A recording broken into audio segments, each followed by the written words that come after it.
Bonjour à tous, dans cette vidéo, je parle de la jalousie, des critiques, que faire si vous suscitez l'envie, la jalousie d'autres personnes à cause de votre succès. Et je réponds à cela à travers la question de Elisa qui me demande: aurais-tu une méthode contre la jalousie et la méchanceté qu'on peut recevoir sur YouTube? Donc, Elisa gère une chaîne YouTube de beauté, conseils, maquillage. Vous trouverez le lien dans la description. Eh bien, Elisa, qu'est-ce que c'est que la jalousie? La jalousie, c'est un état où la personne a de l'envie envers une autre personne, mais sans qu'elle ne peut pas avoir ce que l'autre personne a. Et donc, au lieu de s'écrouler dans un état de tristesse, de dépression, cette personne décide de faire son ascension dans la colère, ou la violence, ou la méchanceté, qui sont des états où il y a plus d'énergie. Pense-y, y a-t-il plus d'énergie dans la dépression ou dans la colère et la violence? Dans la colère et la violence, il y a plus d'énergie, la personne se sent plus forte. Et donc, au lieu de s'écrouler comme ça, cette personne décide d'aller vers le haut et de se réfugier dans la méchanceté. Et donc, c'est pour ça que les personnes, souvent qui ont de la jalousie, font comme ça des attaques méchantes et des critiques. Et donc, cela nous conduit au deuxième point, c'est que les critiques ne sont pas personnelles, ce n'est pas sur toi, ce n'est pas toi qui es le problème. Récemment, une personne a laissé cette critique sur ma chaîne: tu parles de trop, petit con, tu parles de trop pour être crédible, petit con, quelque chose comme ça.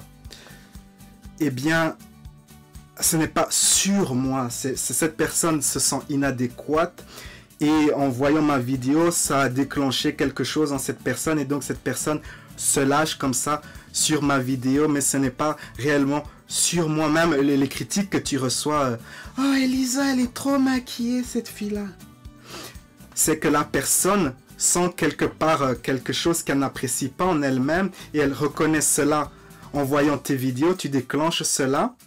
Et donc cette personne t'attaque, mais ce n'est pas une attaque personnelle, ce n'est pas toi qui es le problème. Et donc la conclusion de cela, c'est qu'il ne faut pas attacher trop d'importance aux critiques comme ça, aux méchancetés, car ce n'est souvent pas personnel, ce n'est souvent pas sur toi, c'est un reflet de ce que la personne ressent, ce n'est pas réellement une attaque personnelle. Et donc c'est pour ça qu'il ne faut pas trop attacher de l'importance à ces critiques, car si tu attaches de l'importance à ces critiques, tu en recevras encore un peu plus. Je vois que sur la bannière de ta chaîne YouTube, tu écris: je me contrefous de ce qu'on pense de moi, et aussi mon style je l'aime et je l'assume. Quand tu écris je me contrefous de ce qu'on pense de moi, tu prends le risque d'attirer des personnes qui vont combattre ce message, comme quelque part c'est une invitation au défi, tandis que l'autre message, j'aime mon style et je l'assume, est un message positif, et donc tu devrais l'écrire en plus grand, en avant dans ta bannière, pour inviter des gens qui résonnent comme ça avec ton message. Un message positif attire d'autres personnes positives qui vont vraiment résonner avec ce message. Et donc il ne faut pas avoir peur de la critique, car le succès va avec la critique. Plus tu auras de succès et la critique continuera à te suivre. Je vois qu'à un moment tu avais fermé la section des commentaires, mais c'est une mauvaise idée, car quelque part tu envoies le signal que tu n'es pas prête pour recevoir plus de succès encore, car on ne peut pas séparer le succès de la critique. Pense à des gens qui sont super connus, ces gens ont également beaucoup de critiques. Cela fait partie du succès. Il faut apprendre comme ça à être une personne qui sait vivre la critique et qui ne s'écroule pas quand elle est critiquée comme ça.